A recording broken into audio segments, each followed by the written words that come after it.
is properties of proportion. The algebra lesson. Our learning outcomes. Remember the concept of proportion. What is proportion? Definition of proportion. We have to remember that. Understand the concept of first, second, third, and fourth proportional. Understand the properties of proportion and apply the properties of proportion in solving live problems. Okay.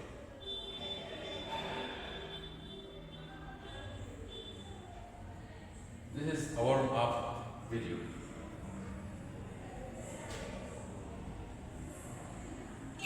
Welcome to Math with Mr. J.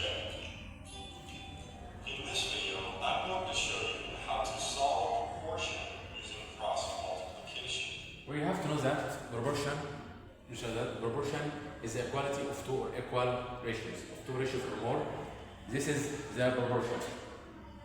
Okay? For example, if we have 2/5 and 4/10, we say that they are these two ratios are in proportion. The same if we say that 6/15. These ratios are all the same. But if we want to make sure or verify that these ratios are in proportion, this is video talks about that. Want to look this video, watch this video. And remember, proportions are two ratios that are equivalent. Yes, two ratios are equivalent. We have a missing value represented by a variable. Okay, there is a missing value, and we want to calculate this missing value, find the value of this. Again, we're going to use cross multiplication in order to solve for that variable's value. So let's jump into number 1 here, where we have 4/10 equals how many 25ths? So the first thing I'm going to do is draw some arrows to represent my cross multiplication. And now I multiply.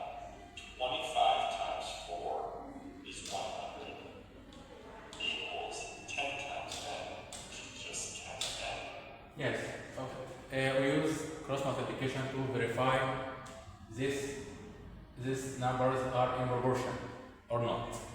We have to remember that from grade 6, the product of extremes equals the product of means. So 4 times 25 equals 100, and 10 times this variable or missing number which is n. 10n is equal to 100. So what is the value of n?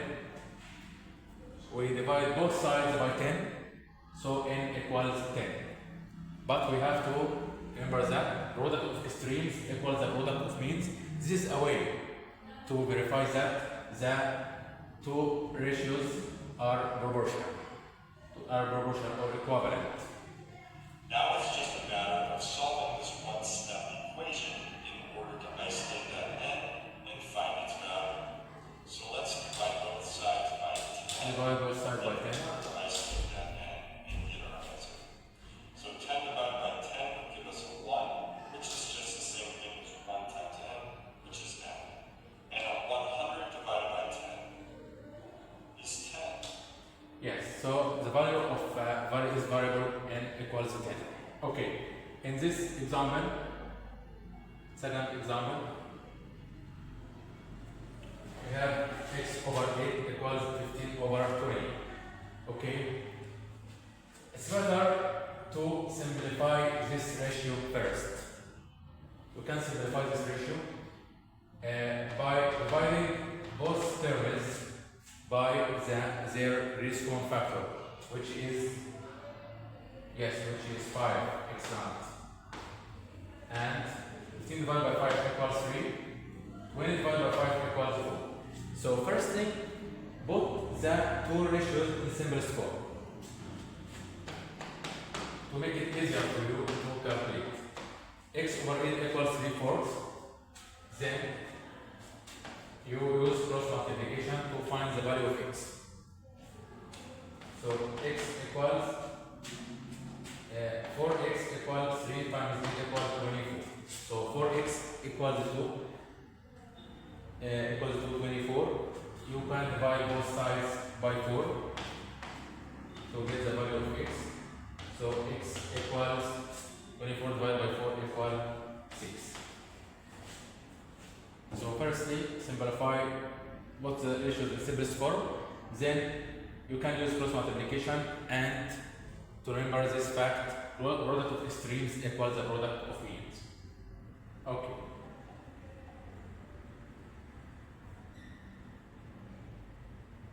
Concept of proportion says that, so as this brainstorming example, concept of proportion says that the quantities A, B, C, and D are proportional if AB over CD, AB equals C over D, A over B equals C over D.